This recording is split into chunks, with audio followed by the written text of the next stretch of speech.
اس کے علاوہ بہت ساری چیزیں تھیں، لیکن یہ وہ بیانیے ہیں، سیاسی بیانیے ہیں جو ایک دوسرے پہ الزامات کی صورت میں میڈیا کی زینت بنتے رہتے ہیں۔ ظاہر ہے اپوزیشن کا ایک بہت بڑا پریشر ہے جو انہوں نے اس مومنٹم سے پیدا کیا، جو آپ بات کر رہے تھے ابھی وقاص صاحب نے بھی بات کی۔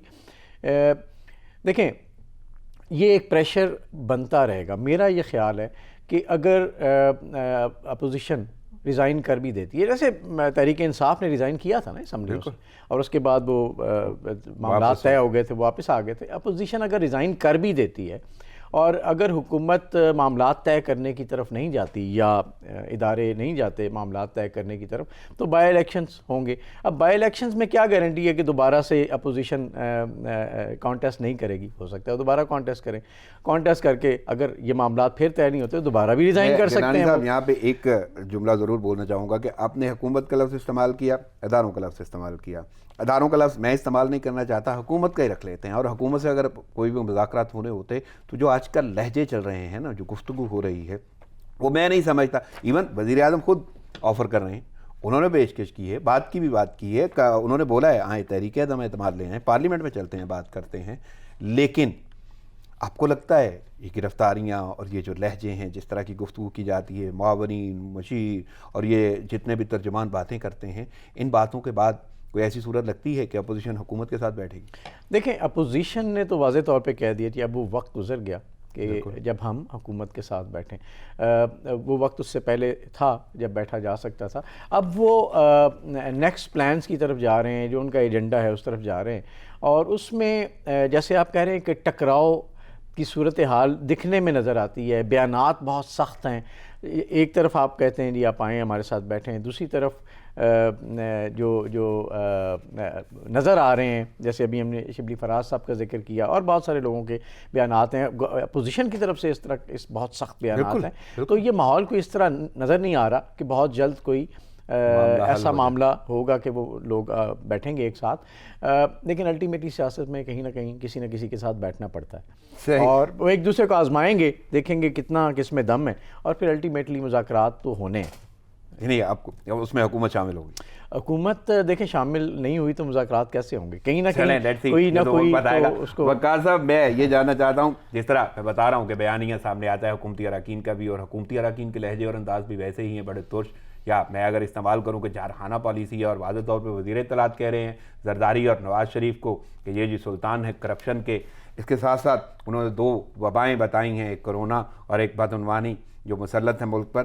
تو کیسے دیکھ رہے ہیں ایسے بیانات اور اس کے بعد جلسہ؟ اب میں جلسے پہ تبصرہ ضرور چاہوں گا۔ دیکھیں عدیل، پہلے نمبر پہ تو یہ بات ہے کہ نیگوسیشن یا مذاکرات یا کنسیلیشن کس چیز پہ کی جائے۔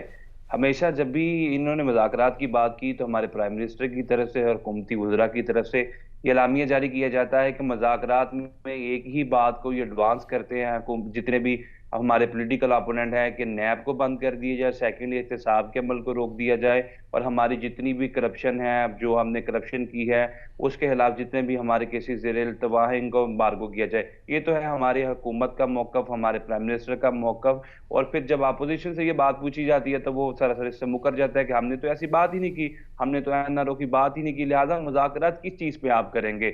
مذاکرات میں نہیں سمجھ کسی قسم کے مذاکرات کیے جا رہے، اس سے پہلے بھی بارہا کوشش کی گئی، لہٰذا مذاکرات کی according to my point of view اگر مجھ سے میری پروڈکشن ہے تو کوئی اتنی گنجائش نظر نہیں آتی۔ جہاں تک آپ کی دوسری بات ہے کہ جو لاہور کے اندر جلسہ ہے، آپ نے جس طرح تصدق صاحب نے بات کی کہ وہ نیکٹا نے تو پہلے ہی بتایا کہ لاہور میں دہشت گردی کا بھی ایک ایلیمنٹ سامنے آیا ہے، کرونا پہلے سے اس کی سیکنڈ سپائک سے پاکستان کے اندر وہ اپنے پیک پہ آ چکی ہے اور اس کی شدت میں اضافہ ہوتا جا رہا ہے۔ اور ایک چیز کو جب آپ انلیگل قرار دے اور جلسے سے آپ ان کو روکے، آلدو کے آرٹیکل 19 کے تحت اور 16-17 کے تحت یہ کانسٹیٹیوشن رائٹ ہے، لیکن لوگوں کی زندگیاں جو ہیں وہ بڑی قیمتی ہیں اور اسٹیٹ کا کام ہے کہ ان کی زندگیوں کو تحفظ دینا۔ اگر آپ ایک چیز کو انلیگل قرار دیتے ہیں تو بائی لا یہ آپ کو اختیار ہے، یہ آپ کی رٹ ہے کہ ان لوگوں کو گرفتار کریں، ان کو اس چیز کا احساس دلائیں کہ آپ کے جلسے جلوسوں کی وجہ سے آپ لوگوں کی زندگیاں اسٹیک ہیں، رسک ہے۔ جس طرح پرائم منسٹر صاحب نے بات کی کہ کہ ہم نے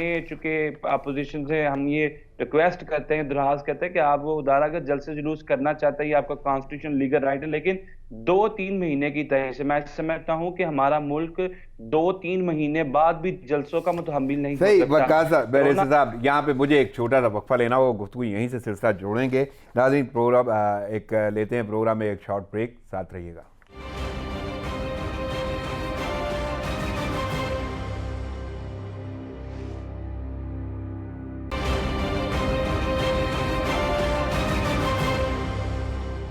ویلکم بیک ناظرین خبروں اور تجزیوں کا سلسلہ جاری رکھتے ہیں.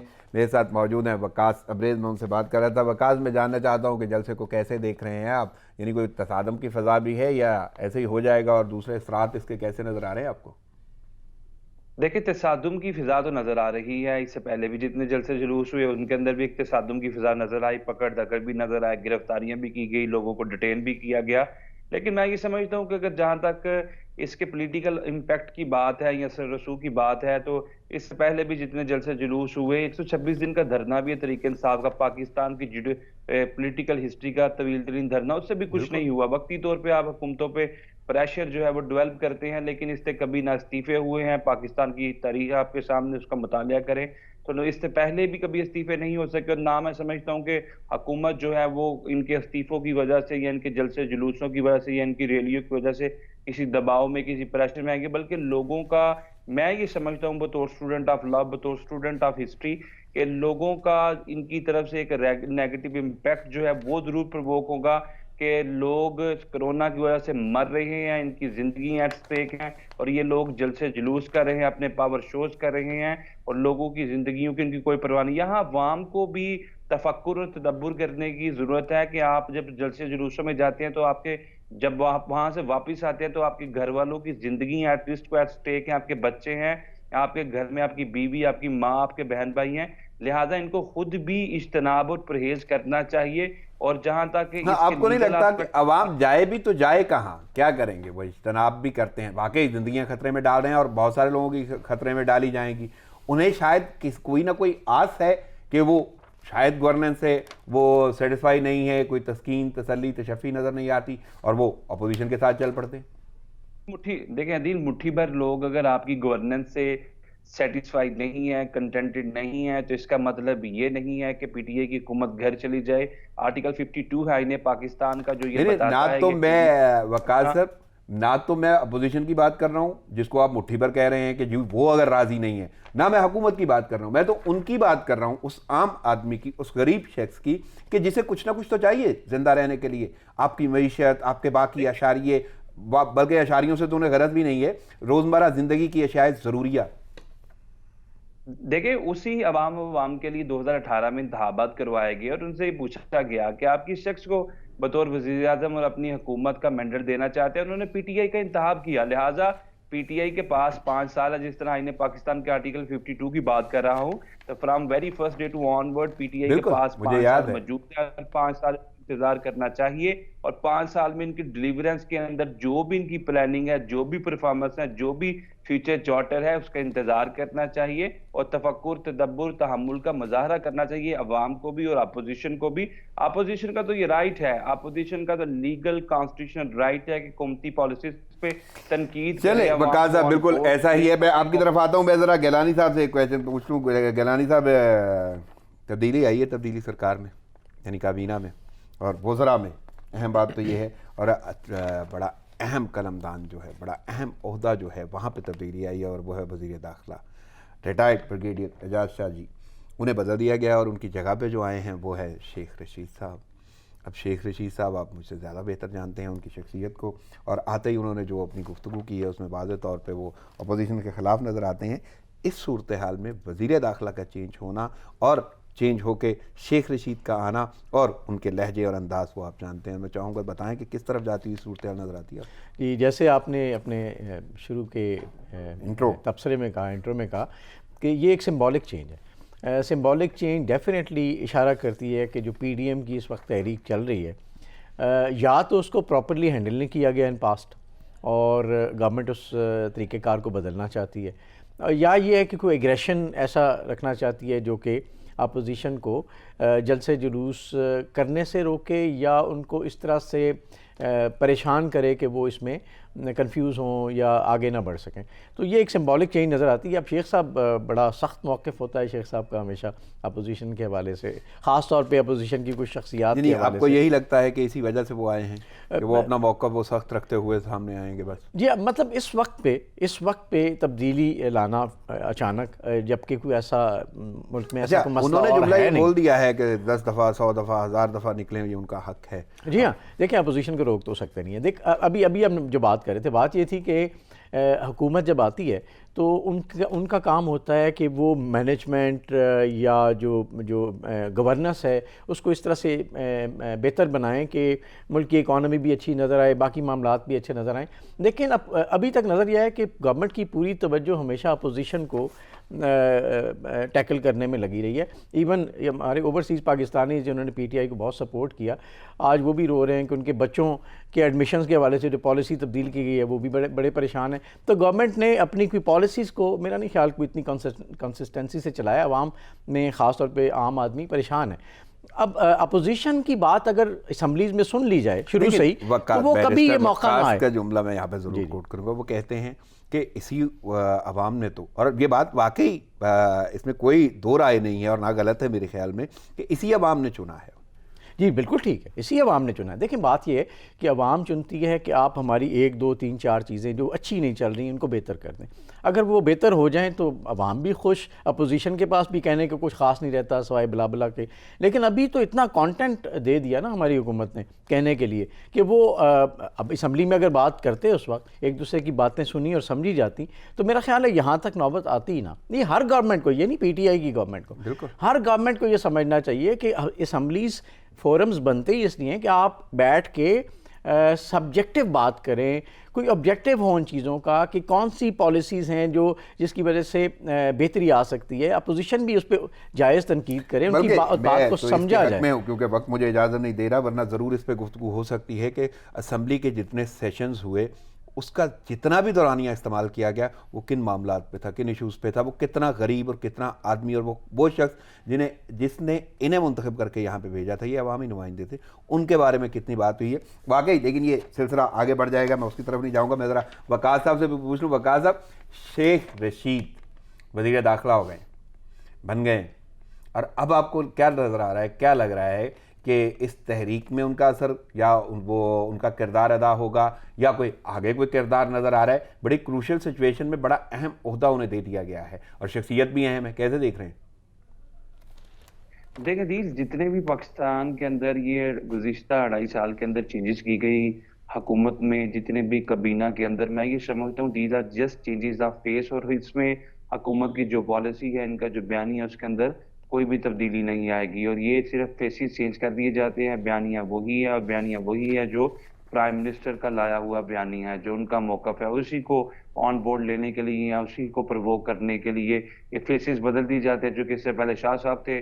اور میرا بھی یہ خیال ہے کہ شاہ صاحب بطور وزیر داخلہ اتنے زیادہ افیکٹو نہیں تھے. شیخ رشید صاحب چونکہ پہلے بھی بہت زیادہ وزارتیں بتا چکے ہیں اور ان کا ایکسپیرینس بھی ہے, اور ہماری ملک میں آپ دیکھتے ہیں کہ ہمیشہ سے ہم یہ بات کرتے ہیں کہ بیوروکریسی جو ہے وہ بہت سٹرونگ ہے, اور اس کو ٹیکل کرنے کے لیے یا اس کو بہتر طریقے سے چلانے کے لیے افیکٹولی کسی ایک افیکٹو شخص کی ضرورت ہے. لہٰذا شیخ رشید جو ہے. لیکن وقاص صاحب, میں اس جملے پہ نہیں جاؤں گا. میرے خیال میں, کیونکہ میرا جتنا بھی صحافی حوالے سے بھی تجزیہ تجربہ جو بتاتا ہے اور جتنا میں جانتا ہوں, وہ شخصیت بہت یعنی باصلاحیت ہیں, اور جہاں تک آپ جملہ استعمال کر رہے ہیں افیکٹو شخصیت کے حوالے سے, تو میں نہیں سمجھتا. لیکن میں آپ سے ایک بڑا اہم سوال یہ پوچھنا چاہتا ہوں کہ احتجاج تو جاری, جلسہ بھی ہوگا, جتنے مرضی اعلانات ہو جائیں, اپوزیشن بھی ریڈی ہے, لہجے بھی بڑے ہارش ہیں, یا یوں کہہ لیں کہ جارحانہ پالیسی ہے. لیکن وہ جو نیکٹا کا تھریٹ ہے جو ہائی الرٹ کر دیا گیا ہے, اس حوالے سے میں قانونی رائے جاننا چاہتا ہوں کہ حکومت کہاں تک جائے, کتنا وہ کرنا چاہیے, اور کیا صورتحال ہونی چاہیے.